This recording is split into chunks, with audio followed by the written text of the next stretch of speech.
ദുൽഖറിൻ്റെ ഏറ്റവും പുതിയ car Ferrari 296 GTB എന്ന് പറഞ്ഞു കഴിഞ്ഞാൽ കൺവേർട്ടബിൾ അല്ല. നമ്മൾ ഇന്ന് ഓടിച്ചുകൊണ്ടിരിക്കുന്നത് 296 GTS. ഇതിൻ്റെ വില എന്ന് പറഞ്ഞു കഴിഞ്ഞാൽ ഇന്ത്യൻ പ്രൈസ് 6.25 കോടിയാണ് കേട്ടോ. ഇവിടെ ചെറിയ പ്രൈസ് ഡിഫറൻസ് വരും ദുബായിൽ എന്ന് പറയുമ്പോൾ. ബട്ട് ഇന്ത്യൻ പ്രൈസ് 6.25 കോടി എക്സ് ഷോറൂമാണ്. അപ്പോൾ എങ്ങനെ പോയാലും ഒരു 7.5 കോടിയെങ്കിലും ഓൺ റോഡ് പ്രൈസ് വരും. ഇതാണ് ഈ സംഭവം. ദുൽഖറിൻ്റെ ഏറ്റവും പുതിയ കാറ്. ടോപ്പ് സ്പീഡ് 330 കിലോമീറ്റർ പോവും. കൺവേർട്ടബിൾ ആണ് കേട്ടോ. ഹാർഡ് ടോപ്പ് കൺവേർട്ടബിൾ ആണ്, സോഫ്റ്റ് ടോപ്പ് കൺവേർട്ടബിൾ അല്ല. 296 GTS എന്ന് പറയുന്ന ഏറ്റവും പുതിയ ഫെറാരിയാണ് നമ്മൾ ഇന്ന് ഓടിച്ചുകൊണ്ടിരിക്കുന്നത് ദുബായിൽ.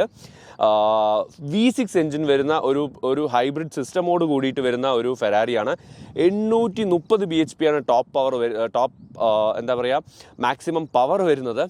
സോ അങ്ങനെയുള്ള ഒരു വളരെ സ്പെഷ്യൽ ആയിട്ടുള്ള ഒരു എന്താ പറയുക, ഓൾ ഫെറാരീസ് ആർ വെരി സ്പെഷ്യൽ. അങ്ങനെ തന്നെ ഞാൻ പറയും, എല്ലാ ഫെറാരീസും നമുക്കൊരു ഡ്രീമാണ്, അല്ലെങ്കിൽ വളരെ സ്പെഷ്യലാണ്. പക്ഷേ ചില ഫെറാരീസ് ഉണ്ട്, എനിക്ക് ഇഷ്ടപ്പെടാത്ത കുറച്ച് ഫെറാരീസ് ഉണ്ട് കേട്ടോ. ഒരു എക്സാമ്പിൾ പറയുകയാണെങ്കിൽ കാലിഫോർണിയ ടി എന്ന് പറയുന്ന കാറൊന്നും എനിക്ക് തീരെ ഇഷ്ടമല്ല. ബട്ട് ഇതെന്ന് പറഞ്ഞു കഴിഞ്ഞാൽ ഒരു എവർ ഗ്രീൻ ഡിസൈനാണ്. ഇത് എത്ര വർഷങ്ങൾക്ക് ശേഷം, ഫോർ എക്സാമ്പിൾ 458 ഇറ്റാലിയ എന്ന് പറയുന്നൊരു വെഹിക്കിള് എത്ര വർഷങ്ങൾക്ക് ശേഷം നമ്മൾ കണ്ടാലും അതിൻ്റെ ഡിസൈൻ ഫ്രഷ് ആയിട്ട് തോന്നും, ഭയങ്കര എൻഗേജിങ് ആയിട്ട് തോന്നും. അതുപോലെയുള്ള ഒരു ഡിസൈനാണ് നമുക്ക് ഇതിൽ കൊണ്ടുവന്നിട്ടുള്ളത്. F8 ട്രിബ്യൂട്ടോൻ്റെ ഒരു സക്സസർ എന്ന രീതിക്കാണ് 296 GTB അതുപോലെ തന്നെ GTS വന്നിട്ടുള്ളത്. സെക്സിയസ്റ്റ് ഡിസൈൻ എന്ന് വേണമെങ്കിൽ പറയാൻ പറ്റും. കുറച്ചുകൂടെ എന്താ പറയുക, SF90 പോലെ ഉണ്ടാവും ചില ആംഗിളിൽ നിന്നൊക്കെ നോക്കുമ്പോൾ. അപ്പോൾ 296 GTS ദുൽഖറിൻ്റെ ഏറ്റവും പുതിയ car. 830 BHP power, 330 km/h maximum speed, 2.9 seconds 0 to 100, 6.25 കോടി ഇന്ത്യൻ എക്സ് ഷോറൂം പ്രൈസ്. അങ്ങനെ വരുന്ന ഒരു അടിപൊളി ഫെറാരിയാണ് നമ്മളിന്ന് ഓടിച്ചുകൊണ്ടിരിക്കുന്നത്. Welcome to my channel. ഈ വീഡിയോൻ്റെ ഇംഗ്ലീഷ് വേർഷൻ വേണമെന്നുണ്ടെങ്കിൽ പിറ്റ് സ്റ്റോപ്പ് വീക്ക്ലിയിൽ ചെക്ക് ചെയ്താൽ മതി. ഇതിൻ്റെ എല്ലാ വിശേഷങ്ങളും പറഞ്ഞുതരാം. സോ GTS 296 എന്ന് പറയുന്ന ഈ മോഡലിനെ കുറിച്ച് കുറച്ച് കാര്യങ്ങൾ പറഞ്ഞുതരാം. സോ എക്സ്റ്റീരിയർ ഡിസൈൻ അല്ലെങ്കിൽ ഈ ഒരു ടൈംലെസ് ഡിസൈനൊക്കെ ഭയങ്കര അട്രാക്റ്റീവാണ്. പക്ഷേ ആസ് യൂഷ്വൽ ഫെറാരി ഈ ഒരു സൂപ്പർ കാർ ആയത് കാരണം ഭയങ്കര എയറോഡൈനാമിക്കലി ആണ് ഡിസൈൻ ചെയ്തിട്ടുള്ളത് കേട്ടോ. അത് എടുത്തു പറയുന്നത് വേണം. നിങ്ങൾക്ക് ഓവറോൾ ഡിസൈൻ നോക്കിക്കഴിഞ്ഞാൽ തന്നെ ഒരു എയറോഡൈനാമിക്കലി ഡിസൈൻഡ് ആണെന്ന് നമുക്ക് അറിയാം. മോസ്റ്റ് ഓഫ് ദ ഫെറാരീസ് അല്ലെങ്കിൽ എല്ലാ ഫെറാരീസും അങ്ങനെ തന്നെയാണ് ഡിസൈൻ ചെയ്തിട്ടുള്ളത്. പക്ഷേ സ്പെസിഫിക് ടു 296 GTS എന്ന് പറയുമ്പോൾ ശ്രദ്ധിച്ച് നോക്കിക്കഴിഞ്ഞാൽ ഇത് നമ്മൾ സാധാ ഒരു ഹെഡ്ലൈറ്റ് മാത്രമല്ല. ഹെഡ്ലൈറ്റിൻ്റെ ഇടയിൽ ഇവിടെ ഒരു എയർ ഡാമ്പ് കണ്ടില്ലേ? അത് നമ്മൾ ശ്രദ്ധിക്കുക തന്നെ ഇല്ല ആക്ച്വലി. സോ ഇത് ഡൗൺ ഫോഴ്സിന് വേണ്ടിയിട്ട്, ആ ഒരു എയറോഡൈനാമിക്സിന് വേണ്ടിയിട്ട് ഇവിടെ ഒരു എയർ ഡാമ്പ് കൊടുത്തിട്ടുണ്ട്. പിന്നെ lots and lots of carbon fibre. എല്ലാവിടെയും കാർബൺ ഫൈബേഴ്സാണ്. ഇവിടെ ബമ്പറിൻ്റെ ഒരു ലിപ്പ് കാർബൺ ഫൈബറാണ്. ഇവിടെയാണ് ഫ്രണ്ട് ക്യാമറ വരുന്നത്. ഇവിടെ നമുക്കൊരു കാർബൺ ഫൈബർ എലമെൻറ്റ് ഇവിടെ കൊടുത്തിട്ടുണ്ട്. ഇതിലൊരു എയറോ ഡിവൈസ് വരുന്നുണ്ട് കേട്ടോ. T-tray എന്നാണ് ഫെറാരി അതിനെ പറയാം. എന്താ സംഭവം എന്ന് വെച്ച് കഴിഞ്ഞാൽ ഫ്രണ്ടിൽ നിന്ന് വരുന്ന എന്താ പറയുക എയർഫോഴ്സിനെ സ്പ്ലിറ്റ് ചെയ്തിട്ട് കൂടുതൽ ഡൗൺ ഫോഴ്സിന് വേണ്ടിയിട്ട് യൂസ് ചെയ്യും. സോ അതിൻ്റെ ആ ഒരു ഡിവൈസിനെ ഫെറാരി വിളിക്കുന്നത് T-tray എന്നാണ്. ഇവിടെ നമുക്കൊരു, ഞാൻ പറഞ്ഞില്ലേ, ഇവിടെ ഒരു കാർബൺ ഫൈബർ എലമെൻറ്റ് കൊടുത്തിട്ടുണ്ട്. പിന്നെ നമുക്ക് ആ സൈഡ് ഉള്ളതുപോലെ തന്നെ ഇവിടെയും നമുക്കൊരു എയർ ഡാമ്പ്. നല്ല അടിപൊളി എന്താ പറയുക, സെക്സിയസ്റ്റ് ലുക്കിംഗ് ഒരു മോഡേൺ ഫെറാരി തന്നെയാണ് 296 GTS in terms of everything. Tons of customisation options വരുന്നുണ്ട് ആസ് യൂഷ്വൽ നമുക്ക് ഫെറാരി സ്റ്റാൻഡേർഡ്സിൽ. പിന്നെ അതുപോലെ തന്നെ ഇതിൻ്റെ ഒരു സൈഡ് പ്രൊഫൈൽ നോക്കിക്കഴിഞ്ഞാൽ ഭയങ്കര എലഗൻ്റ് ആണ്. ഒരു ഫെറാരി സ്റ്റൈൽ എന്ന് തന്നെ എടുത്തു പറയണം. കാരണം എനിക്ക് കുറച്ചൊക്കെ ഒരു എന്താ പറയുക 458 ഇറ്റാലിയ എന്ന് പറയുന്ന മോഡൽസാണ് ഭയങ്കര ഇഷ്ടം. ഇൻ ടേംസ് ഓഫ് ഇപ്പോൾ ടയർ സൈസ് ആയിക്കോട്ടെ, അല്ലെങ്കിൽ ഇതിൻ്റെ ഒരു സൈഡ് പ്രൊഫൈൽ ഡിസൈൻ ഉണ്ടല്ലോ, ഒരു ടൈംലെസ് ആണെന്ന് എനിക്ക് എപ്പോഴും തോന്നും. അതാണ് എനിക്ക് എൻ്റെ ഒരു ഭയങ്കര എന്താ പറയുക ഒരു ഫെറാരി എനിക്ക് ഇഷ്ടപ്പെടാത്ത, ഞാൻ പറഞ്ഞില്ല, ഇഷ്ടപ്പെടാത്ത കുറച്ച് ഫെറാരീസ് ഉണ്ട്. പക്ഷേ ആ ഒരു കാറ്റഗറിയിലല്ല ഇത് വരുന്നത്. അതാണ് എനിക്ക് ഭയങ്കര സ്പെഷ്യലായിട്ട് തോന്നുന്ന ഒരു സംഭവം. So in terms of 296 GTS എന്ന് പറയുന്നതിൻ്റെ ടയറിൻ്റെ സംഭവം നമുക്ക് നോക്കാം. മിഷലിൻ്റെ കപ്പ് 2 ടയേഴ്സാണ് വരുന്നത്. പൈലറ്റ് സ്പോർട്ട് കപ്പ് 2 ടയേഴ്സാണ് വരുന്നത്. നല്ല ഒരു ഗോർജസ് ലുക്കിംഗ് അലോയ് വീൽസും മെയ്ഡ് ഇൻ ഫ്രാൻസ് എന്നൊക്കെ പറഞ്ഞ് ബാഡ്ജിങ്ങോട് കൂടിയിട്ടാണ് വരുന്നത്. സോ ഇതിൻ്റെ ഒരു സെക്ഷൻ എന്ന് പറഞ്ഞു കഴിഞ്ഞാൽ 20 ഇഞ്ച് അലോയ് വീൽസാണ് വരുന്നത് കേട്ടോ. 245 സെക്ഷൻ 35 R 20 ഇഞ്ച് വീൽസാണ് വരുന്നത്. പിന്നെ അതുപോലെ തന്നെ നമുക്ക് 360 ഡിഗ്രി ക്യാമറ വരുന്നുണ്ട്. ഇത് ഇവിടെ ആണ് അതിൻ്റെ സൈഡിലുള്ള ക്യാമറ വരുന്നത്. ഇവിടെ നമുക്കൊരു കൂളിങ്ങിന് വേണ്ടിയിട്ടൊരു ഇൻടേക്ക് കൊടുത്തിട്ടുണ്ട്. ഇവിടെ ഒരു എയർ പോകാനുള്ളൊരു ഇൻടേക്ക്. പിന്നെ ഡോർ ഓപ്പണിംഗ് ജസ്റ്റ് ഇങ്ങനെയാണ്. കണ്ടില്ലേ, നമ്മളിപ്പോൾ റൂഫ് ഓപ്പൺ ചെയ്തിട്ടിരിക്കുകയാണ് കേട്ടോ. ഹാർഡ് ടോപ്പാണ് വരുന്നത്, സോഫ്റ്റ് ടോപ്പ് അല്ല. റൂഫ് ഓപ്പൺ ചെയ്യാനായിട്ട് 14 സെക്കൻഡ്സ് എടുക്കും. 45 km/h വരെ നമുക്ക് ഇതിൻ്റെ റണ്ണിങ്ങിൽ റൂഫ് ഓപ്പൺ ചെയ്യാനും ക്ലോസ് ചെയ്യാനും പറ്റും. സോ അതൊരു ഓപ്ഷനാണ്. നമ്മൾ പുറകിലോട്ട് വന്നു കഴിഞ്ഞാലാണ് ഇനി വേറൊരു സംഭവം എന്ന് പറഞ്ഞു കഴിഞ്ഞാൽ, പുറകിലോട്ട് വന്നു കഴിഞ്ഞാൽ ഒരു SF90 എന്ന് പറയുന്ന ഒരു വെഹിക്കിളിനോട് കൂടുതൽ സിമിലാരിറ്റീസ് തോന്നും. കാരണം നിങ്ങൾക്ക് ഫെരാരി അല്ലെങ്കിൽ ലാംബോർഗിനിയൊക്കെ ശ്രദ്ധിച്ച് നോക്കിയില്ലെങ്കിൽ ഇതിൻ്റെ ഡിസൈൻ എലമെൻറ്റ്സ് നമുക്ക് പെട്ടെന്ന് മനസ്സിലാവില്ല. നമ്മൾ ഡെയിലി കാണുന്ന കാർസ് അല്ലല്ലോ ഇത്. സോ ഇതൊരു SF90യുടെ ഡിസൈനാണെന്ന് പെട്ടെന്ന് കണ്ടാൽ തോന്നും. പക്ഷേ SF90 അല്ല ഇത്. ദിസ് ഇസ് ആക്ച്വലി 296 GTS എന്ന് തന്നെ പറയണം. ഫ്രണ്ടിൽ നിന്ന് നോക്കുമ്പോൾ നമുക്ക് അങ്ങനെ തോന്നില്ല, പക്ഷേ പുറത്തുനിന്ന് നോക്കുമ്പോൾ ചെറുതായിട്ട് അങ്ങനെ തോന്നും. നമുക്ക് ഇവിടെ ഡിഫ്യൂസറും സ്പ്ലിറ്ററും ഒക്കെ ആയിട്ട് ഇവിടെയാണ് ഇതിൻ്റെ എക്സോസ്റ്റ് സെൻറ്ററിൽ വരുന്നത് കേട്ടോ. ഒരു ഡുവൽ എക്സോസ്റ്റ് പൈപ്പാണ് വരുന്നത്. ഇവിടെ നമുക്ക് ഈ ഒരു കാർബൺ ഫൈബർ ഡിഫ്യൂസർ സ്പ്ലിറ്ററും സെറ്റപ്പും ഒക്കെ ആയിട്ട് ഇവിടെയാണ് ക്യാമറയും വരുന്നത്. ലോ ആയിട്ടാണ് ക്യാമറ സെറ്റ് ചെയ്തിരിക്കുന്നത്. ഇത് ഫുള്ള് കാർബൺ ഫൈബറാണ് കേട്ടോ. മാക്സിമം വെയിറ്റ് കുറയ്ക്കാനാണ് ഫെരാരി നോക്കിയിട്ടുള്ളത്. പക്ഷേ നമ്മളുടെ ഹാർഡ് ടോപ്പിനേക്കാളും 70 കിലോഗ്രാം കൂടുതലാണ് സോഫ്റ്റ് ടോപ്പിന്. ഒബ്വിയസ്ലി അത് ഇതിൻ്റെ എന്താ പറയുക, കൺവേർട്ടബിൾ സെറ്റപ്പും കാരണങ്ങളും കൊണ്ടൊക്കെ തന്നെയാണ് വെയിറ്റിൻ്റെ ഒരു ഡിഫറൻസ് എന്ന് പറഞ്ഞു കഴിഞ്ഞാൽ വരുന്നത്. നമുക്ക് ഇതൊരു കസ്റ്റം ബിൽഡ് ഫെരാരിയാണിത്. ഈ ഒരു സ്ട്രൈപ്സ് ഒക്കെ ആക്ച്വലി ഈ ഒരു റെഡ് ആൻഡ് ബ്ലൂ സ്ട്രൈപ്സ് നന്നായിട്ടുണ്ട് കാണാനായിട്ട്. അല്ലാതെ ഭയങ്കര ബോറാണ് എന്നൊന്നും പറയില്ല, നന്നായിട്ടുണ്ട് റെഡ് ആൻഡ് ബ്ലൂ സ്ട്രൈപ്സ്. ഇതൊക്കെയാണ് ഡിസൈൻ എലമെൻറ്റിൽ പറയാനുള്ളത്. പ്രോപ്പർ ഒരു ആക്റ്റീവ് സ്പോയിലറാണ് കേട്ടോ ഇത്. Active spoiler maximum down force കിട്ടാനായിട്ട് സഹായിക്കും. ഇവിടെയും നമുക്കൊരു കാർബൺ ഫൈബർ എലമെൻറ്റ് വരുന്നുണ്ട്. സോ അങ്ങനെ ഓവറോൾ നോക്കുകയാണെന്നുണ്ടെങ്കിൽ ഒരു ടൈംലെസ് ഡിസൈൻ തന്നെയാണ് ഫെരാരി 296 GTS എന്ന് പറയുന്നത്. ഫെരാരിയുടെ എൻജിൻ ബേ എവിടെയാണെന്നറിയോ? ഇവിടെ നമ്മൾ ജസ്റ്റ് ഒരു ലിവർ വരുന്നുണ്ട്. ഈ ലിവർ ഇങ്ങനെ പുള്ള് ചെയ്ത് കഴിഞ്ഞാൽ പുറകിൽ ചെറിയൊരു ഗ്ലാസിൻ്റെ പോർഷൻ, ചെറിയൊരു ഗ്ലാസ് അല്ല, നമ്മുടെ നോർമൽ കാസിൽ കാണുന്നത് പോലെ കംപ്ലീറ്റ് ആയിട്ട് തുറക്കൊന്നുമില്ല. സോ ഇത്രയാണ് നമുക്ക് എൻജിൻ ബേൻ്റെ വ്യൂ വരുന്നത്. ഇവിടെ ഷാസി നമ്പറാണ് മെയിനായിട്ട് നമുക്ക് കാണുക. വേറെ ഒന്നും നമുക്ക് ചെയ്യാനില്ല. കണ്ടില്ലേ, എന്ത് കാര്യം വേണമെങ്കിലും ഫെരാരിയുടെ സർവീസിന് മുമ്പ് അവർ ചെയ്തോളൂ. അല്ലാതെ നമ്മൾ ഒന്നും തന്നെ ചെയ്യാനില്ല. ആക്ച്വലി വൈപ്പർ വാഷർ ഫ്ലൂയിഡ് തന്നെ എവിടെയാണെന്നുള്ളതാണ് ഞാൻ നോക്കിക്കൊണ്ടിരിക്കുന്നത്. ബട്ട് ഇതാണ് engine bay. So chassis number നമുക്ക് കാണാം. 288721 എന്ന് പറയുന്ന 296 GTS ആണ് ഞാൻ ഓടിച്ചുകൊണ്ടിരിക്കുന്നത് കേട്ടോ. സോ ഇതാണ് എൻജിൻ ബേ. ഇനി ഇതിൻ്റെ ഫ്രണ്ട് ട്രങ്കും കൂടെ ഒന്ന് കാണിച്ചു തരാം. ആക്ച്വലി ഫ്രണ്ടിൽ ഓക്കെ, സോ ഫ്രണ്ട് ട്രങ്ക് തുറന്ന് കഴിഞ്ഞാൽ ഇതാണ് നമ്മൾ നോർമൽ കാസിൽ നമ്മൾ ബൂട്ട് എന്ന് പറഞ്ഞിട്ട് ഉപയോഗിക്കുമല്ലോ. സോ ഇതാണ് നമ്മളുടെ ബൂട്ട്. ഇത് ഇവിടെയാണ് ഞാൻ കുറച്ച് സാധനങ്ങൾ വെച്ചിട്ട്, ലാപ്ടോപ്പ് ബാഗ്, അതുപോലെ തന്നെ ക്യാമറ ബാഗ്, എൻ്റെ ഒരു സൈഡ് ബാഗ് എല്ലാമേ ഞാൻ ഇവിടെയാണ് വെച്ചിട്ടുള്ളത്. കണ്ടില്ലേ, ഇത് ഒരു കസ്റ്റം ബിൽഡ് ഫെരാരിയുടെ ബെൽറ്റാണ്. ഇതെന്താ സംഭവം എന്ന് വെച്ച് കഴിഞ്ഞാൽ ഫെരാരിയുടെ ഒരു കസ്റ്റം ബാഗ് വരുന്നുണ്ട്. അത് ഇവിടെ വെച്ച് കഴിഞ്ഞാൽ കറക്റ്റ് പ്രോപ്പർ ഫിറ്റ് ആയിരിക്കും. പക്ഷേ ഒരു 2 സീറ്റർ കാർ എന്ന് പറഞ്ഞ് നോക്കുമ്പോൾ ആക്ച്വലി ഇറ്റ്സ് ഫൈൻ അല്ലേ? കാരണം ഇതിലൊരു 2 ചെറിയ ട്രോളി വയ്ക്കാൻ പറ്റും. നിങ്ങൾക്കൊരു റോഡ് ട്രിപ്പിന് പോകുകയാണെങ്കിൽ ഈ ചെറിയൊരു ട്രോളി അല്ലെങ്കിൽ ചെറിയ 2 ബാഗ്സ് വെച്ചിട്ട് ധാരാളം നിങ്ങൾക്കൊരു ലോങ് അടിപൊളി റോഡ് ട്രിപ്പിന് പോകാൻ പറ്റും. സോ ഇവിടെയും കണ്ടില്ലേ, ഇവിടെ ഇതെല്ലാം കാർബൺ ഫൈബറാണ്. ഇതൊന്നും നമ്മൾ വിട്ടുകൊടുത്തിട്ടില്ല, എല്ലാം കാർബൺ ഫൈബറാണ്. സോ എന്താ പറയുക, ഒരു മെഷീൻ എന്ന് പറഞ്ഞു കഴിഞ്ഞാൽ മാക്സിമൈസിങ് എൻജിനീയറിങ് എലഗൻസ് എന്നൊക്കെ വേണമെങ്കിൽ പറയാം ഇങ്ങനെയുള്ള കാസിനെ. സോ അത് തന്നെ നമ്മൾ എടുത്തു പറയേണ്ട കാര്യങ്ങളാണ്. Entire carbon fibre, maximum weight റിഡക്ഷനാണ് ട്രൈ ചെയ്തിട്ടുള്ളത്. ഇത് ആക്ച്വലി F8 ട്രിബ്യൂട്ടോ എന്ന് പറയുന്ന കാറിൻ്റെ ഒരു സക്സസറായിട്ടാണ് ഈ ഒരു മോഡൽ വന്നിട്ടുള്ളത് കേട്ടോ. 296 GTB GTS എന്ന് പറയുന്നത് F8 ട്രിബ്യൂട്ടോനെക്കാളും 50% മോർ സ്റ്റിഫറാണ് എന്നാണ് ഫെരാരി പറയുന്ന ഒരു കാര്യം. ഓക്കെ, സോ ഇതാണ് ഇതിൻ്റെ ഫ്രണ്ട് ട്രങ്ക് വരുന്നത് കേട്ടോ. കട്ട് ചെയ്തോ, ചെയ്യണ്ട, അങ്ങനെ കാണിച്ചു. 296 GTSൻ്റെ കീ ഇങ്ങനെയാണ് വരുന്നത് കേട്ടോ. ഫെരാരി എന്ന് പറഞ്ഞിട്ട് ഒരു സൈഡും പുറകിൽ ജസ്റ്റ് ഒരു ലോക്കും അൺലോക്ക് ട്വൈസ് പ്രസ് ചെയ്ത് കഴിഞ്ഞാൽ നമ്മളുടെ ഫ്രണ്ട് ട്രങ്ക് ഓപ്പൺ ആവും. ഇവിടെ ഒരു 296 GTS എന്ന് പറഞ്ഞിട്ടുള്ളൊരു ബാഡ്ജിങ്ങും.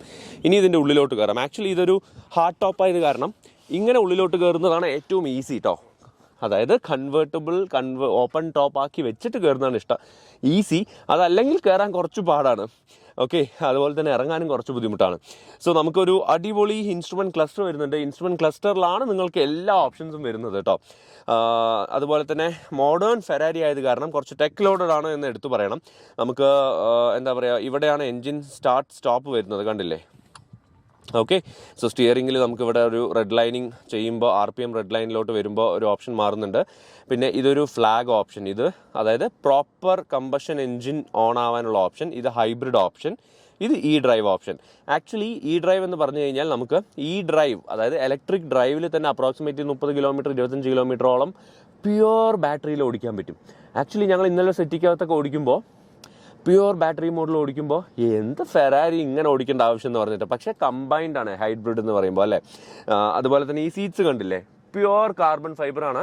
സീറ്റ് കൂളേഴ്സ് വരുന്നുണ്ട് ഓപ്ഷനിൽ, പക്ഷേ എനിക്ക് ഒന്നും തന്നെ ഫീൽ ആവുന്നില്ല സീറ്റ് കൂളേഴ്സ് എന്താണ് ഇതിൽ ഫീലിംഗ് എന്ന് പറഞ്ഞിട്ട്.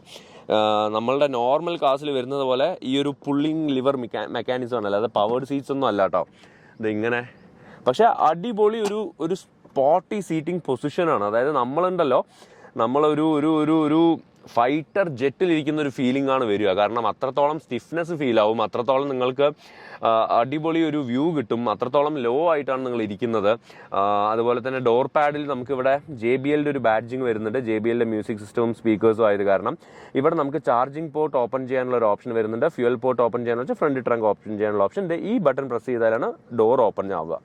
പിന്നെ ഉള്ളിലോട്ട് വന്നു കഴിഞ്ഞാൽ ആസ് യൂഷ്വൽ ഒരു സിമ്പിൾ ലേ ഔട്ടാണ്. More focused on the driver എന്ന് തന്നെ പറയണം. ഈ ഭാഗത്താണ് സൈഡ് മിറർ കൺട്രോൾസ് ഒക്കെ വരുന്നത്. സ്റ്റിയറിംഗ് കണ്ടില്ലേ, സ്റ്റിയറിംഗ് തന്നെ അടിപൊളിയാണ്. സ്റ്റിയറിംഗിൽ കുറച്ച് ടച്ച് സെൻസിറ്റീവ് ഓപ്ഷൻസ് വരുന്നത്. ഇതാണ് സീറ്റ് കൂളറിൻ്റെ ഓപ്ഷൻ. സീറ്റ് കൂളർ ഞാൻ എന്താ പറയുക ഓൺ ചെയ്താലും ഒന്നും നമുക്ക് ഫീൽ ആവുന്നില്ല. എന്താ സംഭവം എന്ന് എനിക്കറിഞ്ഞില്ല കേട്ടോ. അതൊരു കാര്യം. പിന്നെ നമുക്ക് ഇവിടെ തന്നെ വയർലെസ് ആയിട്ട് ആപ്പിൾ കാർപ്ലേ, ആൻഡ്രോയിഡ് ഓട്ടോ വരുന്നുണ്ട്. പിന്നെ ഒരു കാര്യം എന്ന് പറഞ്ഞു കഴിഞ്ഞാൽ നിങ്ങൾ ഇത് ഇവിടെ നോക്കിക്കഴിഞ്ഞു വെച്ചാൽ ഇവിടെ നമുക്ക് ഹൈബ്രിഡ് ഡ്രൈവ്, അതായത് ഇലക്ട്രിക് ഡ്രൈവിൽ എത്ര കിലോമീറ്റർ ഓടും, അതുപോലെ തന്നെ മറ്റേ കമ്പഷൻ എഞ്ചിൻ്റെ ഫ്യൂവലിൽ റേഞ്ച് എത്ര ഓടും എന്നുള്ളത് ഇവിടെ കാണിക്കും. അതുപോലെ തന്നെ വണ്ടി ഓടിക്കൊണ്ടിരിക്കുമ്പോൾ ഓട്ടോമാറ്റിക്കായിട്ട് അത് ചാർജ് ആവും. പക്ഷേ അത് മാത്രമല്ല, ചാർജിങ് കേബിൾ അടക്കം ഫെരാരി തരുന്നുണ്ട്. കാരണം നമുക്ക് പ്ലഗ് ഇൻ ഹൈബ്രിഡ് ഓപ്ഷനും കൂടെ വരുന്നുണ്ട്. അതായത് പ്ലഗ് ചെയ്തിട്ട് കംപ്ലീറ്റ് ആയിട്ട് ആ ചാർജ് ഫില്ല് ചെയ്യാൻ പറ്റും എന്നുള്ളതാണ് വേറൊരു കാര്യം.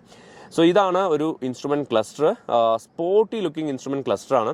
അതുപോലെ തന്നെ ഈ ഒരു സ്റ്റിയറിംഗ് വീൽ സെറ്റപ്പ് കണ്ടില്ലേ, നമുക്ക് ഇതാണ് ഡ്രൈവ് മോഡ് സെലക്ടർ കേട്ടോ. ഫെരാരിയുടെ ഇതിൽ നമുക്ക് ഡ്രൈവ് മോഡ് എന്ന് പറഞ്ഞു കഴിഞ്ഞാൽ സ്പോർട്ടിലാണ് നമുക്ക് നോർമലി കിടക്കുക. ഇപ്പം നമ്മൾ റേസ് ഉണ്ട്, പിന്നെ CT ഓഫ് എന്ന് പറഞ്ഞിട്ടുള്ളൊരു ഓപ്ഷൻ ട്രാക്ഷൻ്റെ ആണ്. അതുപോലെ തന്നെ ESC ഓഫ് എന്ന് പറഞ്ഞിട്ട് വേറൊരു ഓപ്ഷൻ. അത് ആക്ച്വലി കുറച്ച് ഡേഞ്ചറസ് ആയിട്ടുള്ളൊരു ഓപ്ഷനാണ്, being A rear wheel drive Ferrari. അപ്പോൾ നമുക്കിപ്പോൾ നോർമലായിട്ട് വെറ്റ് അല്ലെങ്കിൽ സ്പോട്ട് ഇട്ടിട്ട് നമ്മൾ മെയിൻറ്റെയിൻ ചെയ്യാം. ഓക്കെ. സോ ഇതാണ് ഇതിൻ്റെ ഒരു ഓപ്ഷൻസ്. പാഡൽ ഷിഫ്റ്റേഴ്സ് കണ്ടില്ലേ, ഇതും കാർബൺ ഫൈബർ ആണ് കേട്ടോ. ഇത് ഓക്കെ. സോ അതൊരു കാര്യം. പിന്നെ ഇൻഡിക്കേറ്റേഴ്സിൻ്റെ സ്വിച്ച് ഇത് എവിടെയാണ് വരുന്നത്, ഫോൺ ഓപ്ഷൻ, കൺട്രോൾസ്, കാര്യങ്ങളൊക്കെ.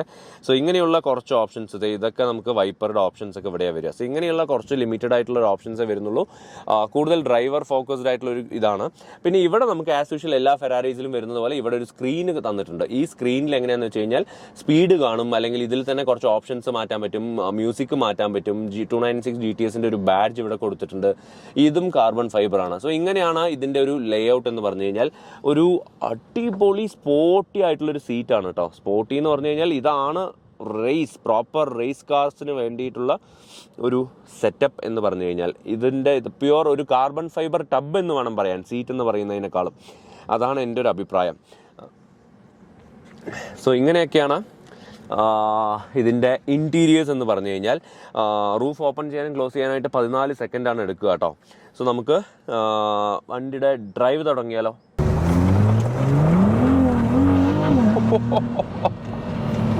മൈ ഗുഡ്നസ്, 830 bhp ആണ് ഇതിൻ്റെ പവർ വരുന്നത് കേട്ടോ. അതായത് നമുക്കൊരു V6 എഞ്ചിനാണ് വരുന്നത്. മോഡേൺ ഫെരാരി എന്ന് പറയുന്നത് അതുകൊണ്ടാണ്. V6 engine, hybrid power, so electric power ട്രെയിനിൻ്റെ പവറും നമ്മളുടെ നോർമൽ V6 എഞ്ചിൻ്റെ പവറും കൂടെ കമ്പൈൻ ചെയ്തിട്ടുള്ള ഒരു 3 ലിറ്റർ V6 നമുക്ക് കമ്പൈൻഡ് പവർ 830 bhp ആണ് വരുന്നത്. So that includes 0 to 100 km/h in just 2.9 seconds. Amazing അല്ലേ? ഈ 2.9 സെക്കൻഡിലാണ് നമുക്ക് 0 to 100 വരുന്നത്.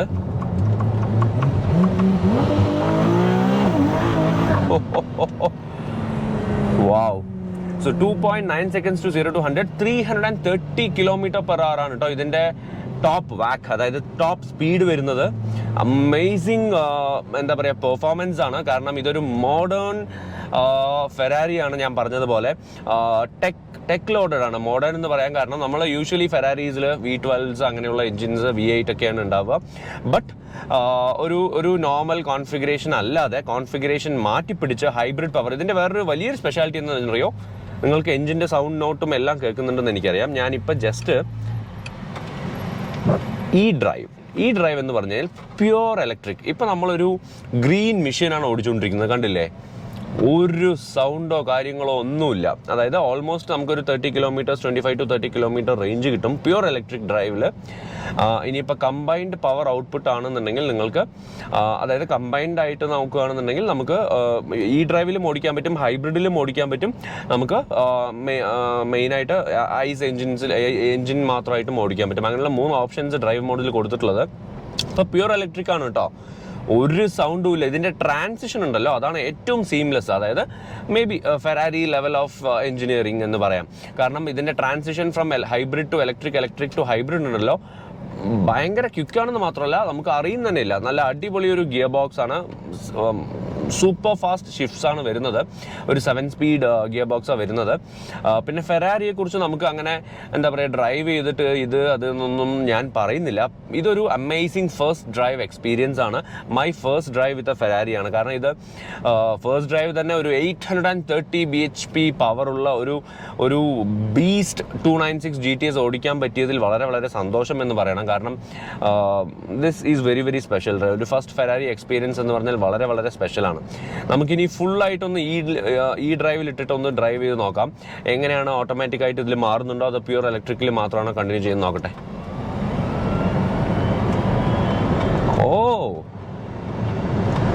പ്യുവർ ഇലക്ട്രിക്കിൽ തന്നെ 100 km/h ഒക്കെ പോകുന്നുണ്ട് കേട്ടോ. സംഭവം നമുക്കൊരു കംപ്ലീറ്റ് ഇലക്ട്രിക് വെഹിക്കിളായിട്ട് മാത്രമായിട്ട് ഓടിക്കാൻ പറ്റും. ഓക്കെ, സോ നമുക്ക് നാട്ടിലാവുമ്പോൾ മാക്സിമം നമുക്ക് എങ്ങനെ വേണമെങ്കിലും ഓടിക്കാൻ പറ്റും. പക്ഷേ ഇവിടെ കുറേ കൺസ്ട്രെയിൻസ് ഉണ്ട്. സോ ഫെറാരി ഉണ്ടായിട്ട് കാര്യമില്ല, നമുക്ക് ഓടിക്കാനായിട്ടുള്ള ലിമിറ്റേഷൻസ് കൂടുതലാണ്. നമ്മളുടെ വണ്ടിയുടെ സൗണ്ട് കുറച്ച് കൂടുതൽ വന്നാൽ പോലും എവിടെന്നെങ്കിലുമൊക്കെ ആളുകൾ വന്ന് നോക്കും, അല്ലെങ്കിൽ നമുക്ക് ചിലപ്പോൾ ക്യാമറ ഫൈൻസ് വരും. സോ നമുക്ക് വളരെ വളരെ വളരെ സൂക്ഷിച്ചിട്ട് വേണം നമ്മൾ വണ്ടി ഓടിക്കാൻ. ഞങ്ങൾ ആക്ച്വലി കുറച്ച് ഔട്ട് ഓഫ് സിറ്റി വന്നിരിക്കുകയാണ്. സോ നമ്മളിപ്പോൾ ഈ ഡ്രൈവ് മോഡിൽ നിന്ന് നമ്മൾ ബാക്ക് ടു നമ്മളുടെ മോൺസ്ട്രസ് എൻജിൻ. ഞാൻ ജസ്റ്റ് ലോഞ്ച് ഒന്ന് കാണിച്ചു തരാം കേട്ടോ. ലോഞ്ച് എന്ന് പറയുമ്പോൾ നമ്മളിപ്പോൾ ഡ്രൈവ് മോഡ് റേസിലിട്ടു, മാനുവലിലിട്ടിട്ട് 1 സെക്കൻഡ്. ഓക്കെ, മാനുവലിലിട്ടിട്ട് റവ് ചെയ്തിട്ട് റെഡി. 1 സെക്കൻഡ് കേട്ടോ, ആയിട്ടില്ല. ഓ മൈ ഗോഡ്, വേറൊരു കാർ വന്നു.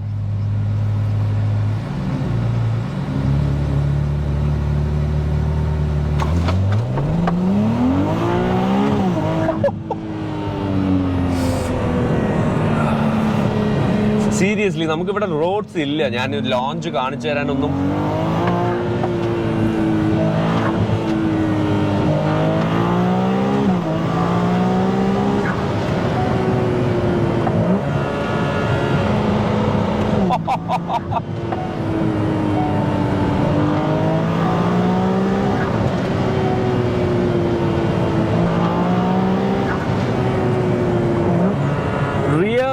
ഡ്രൈവ് മോൺസ്റ്റർ ആണ് കേട്ടോ. ഓരോ ഗിയർ സ്പിന്നിലും, അതായത് 3rd ഗിയറിൽ പോലും വീൽ സ്പിൻ ആവുന്നുണ്ട് പുറകില്.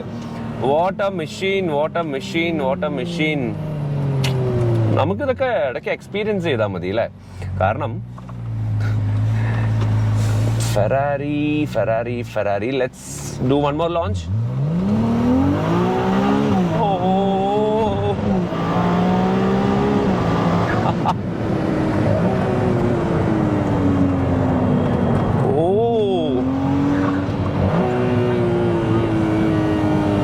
എന്താ ഗ്രിപ്പ് എന്നറിയോ? SF90 എന്ന് പറയുന്നത് ഒരു ഓൾ വീൽ ഡ്രൈവ് വെഹിക്കിൾ ആണ്. പക്ഷേ ഇത് 296 being A rear wheel drive നമ്മൾ വിചാരിക്കുന്നതിനേക്കാളും ഗ്രിപ്പ് ഉണ്ട് കേട്ടോ. എനിക്കിത് സീരിയസ്ലി ഒന്ന് റേസ് ട്രാക്കിൽ എക്സ്പീരിയൻസ് ചെയ്യണമെന്നുണ്ട്. സോ മേ ബി ഫ്യൂച്ചറിൽ നമ്മൾ എക്സ്പീരിയൻസ് ചെയ്യും. പക്ഷേ ഞാൻ ഇതിനെക്കുറിച്ച് കൂടുതൽ എനിക്ക് അങ്ങനെയുള്ള ഒരു പ്രോപ്പർ റിവ്യൂ ആയിട്ടൊന്നും ഞാൻ പറയുന്നില്ല. ഇത് ബെറ്റർ അല്ല, അങ്ങനെയുള്ള കാര്യങ്ങളൊന്നും ഞാൻ പറയുന്നില്ല. There is absolutely nothing to complain about or absolutely nothing to pros and cons അങ്ങനെ ഒന്നും പറയുന്നില്ല. ഇതൊരു ഫസ്റ്റ് ഹാൻഡ് എക്സ്പീരിയൻസ് ആണ്. എന്തൊരു മെഷീനാണെന്ന് അറിയോ 296 GTS എന്ന് പറയുന്നത്. പക്ഷേ എനിക്ക് പറയാനുള്ള ഒരു കാര്യം, ഇതൊരു മോഡേൺ ഫെരാരിയാണ്. മോഡേൺ എന്ന് പറഞ്ഞാൽ ടെക്നോളജിക്കൽ വൈസ് അല്ലെങ്കിൽ ഇതിൻ്റെ ഒരു എന്താ പറയുക, ഉള്ളിൽ കൊടുത്തിരിക്കുന്ന കുറച്ച് ബിറ്റ് ഓഫ് ഫീച്ചേഴ്സ് ആയിക്കോട്ടെ. ഒരു ഫെരാരി ബേസിക്കലി ഫെരാരിയുടെ എൻജിൻ വൈസ് നോക്കുകയാണെങ്കിൽ ഒരു ഓൾഡ് സ്കൂൾ ചാം അല്ലെങ്കിൽ ഒരു ഓൾഡ് സ്കൂൾ ഫീൽ കിട്ടുന്ന എൻജിൻസ് ആയിരിക്കും. But when it comes to 296 GTS actually വളരെ എന്താ പറയുക, മോഡേൺ ഫെരാരിയാണ്. അങ്ങനെ തന്നെ എനിക്ക് പറയാൻ തോന്നുള്ളൂ. കാരണം ഹൈബ്രിഡ് സിസ്റ്റം വരുന്നുണ്ട്, ഇലക്ട്രിക് ഡ്രൈവിൽ മാത്രം ഓടിക്കാൻ പറ്റും. അത് പ്ലഗ് ഇൻ ഹൈബ്രിഡ് ചാർജ് ചെയ്യുന്നത് പോലെ കംപ്ലീറ്റ് ആയിട്ട് ചാർജ് ചെയ്യാൻ പറ്റും. അല്ലാതെ നമ്മളുടെ എഞ്ചിൻ എന്നുള്ള പവർ പോയിട്ട് ചാർജ് ചെയ്യണം എന്ന് പറഞ്ഞ് വെയിറ്റ് ചെയ്യേണ്ട ആവശ്യമില്ല. 830 bhp ഓഫ് മാക്സിമം പവറാണ് വരുന്നത്. 2.9 seconds ആണ് 100-ലോട്ട് എടുക്കാനുള്ള ഒരു ടൈം വരുന്നത്. സോ ലൈക്ക് ഏത് ആംഗിളിൽ നിന്ന് നോക്കിയാലും ഇതൊരു സൂപ്പർ ഫെരാരിയാണ്. റിയർ വീൽ ഡ്രൈവ് ആണ് കേട്ടോ. അതുപോലെ തന്നെ ഓഫ് കോഴ്സ് എന്താ പറയുക, കുറച്ച് ഒരു ബിറ്റ് ഓഫ് ഈസിനെസ് ഉണ്ട് എന്ന് വേണമെങ്കിൽ പറയാം ഡ്രൈവ് ചെയ്യുമ്പോൾ. അബ്സല്യൂട്ട്ലി സൂപ്പർ കാർ സ്റ്റിഫ് തന്നെയാണ്, സൂപ്പർ കാർ ലെവൽ സ്റ്റിഫ്നെസ് തന്നെയാണ് റൈഡിന്. അതിലൊന്നും ഒരു ഇതുമില്ല. പക്ഷേ കമ്പാരിറ്റീവ്ലി എനിക്ക് തോന്നി വേറെ സൂപ്പർ കാർസ് ഓടിച്ച ഒരു ചെറിയൊരു എക്സ്പീരിയൻസിൽ ഞാൻ പറയുകയാണ്, കുറച്ച് ഒരു പൊടിക്ക് ഈ സിറ്റിക്കകത്ത് ഓടിക്കാൻ വളരെ പ്ലസൻ്റ് ആയിട്ട് ഓടിക്കാൻ പറ്റുന്ന ഒരു വെഹിക്കിളാണ്. നമുക്കൊരു സീറ്റിൻ്റെ ഒരു സ്റ്റിഫ്നെസ് യൂസ്ഡ് ടു ആയി കഴിഞ്ഞാൽ അത് ശരിയാവും. പക്ഷേ ഓവറോൾ അതല്ലാതെ നോക്കിക്കഴിഞ്ഞാൽ ലൈക്ക് ലിറ്റിൽ ബിറ്റ് ബെറ്റർ ആണ് എന്നാണ് എൻ്റെ ഒരു എക്സ്പീരിയൻസ്. സോ 296 GTSൻ്റെ ഒരു ചെറിയൊരു എക്സ്പീരിയൻസ് ആണ് നിങ്ങളിപ്പോൾ കണ്ടത് കേട്ടോ. 830 horsepower മെഷീനാണ്, ബീസ്റ്റ് ഓഫ് എ കാർ.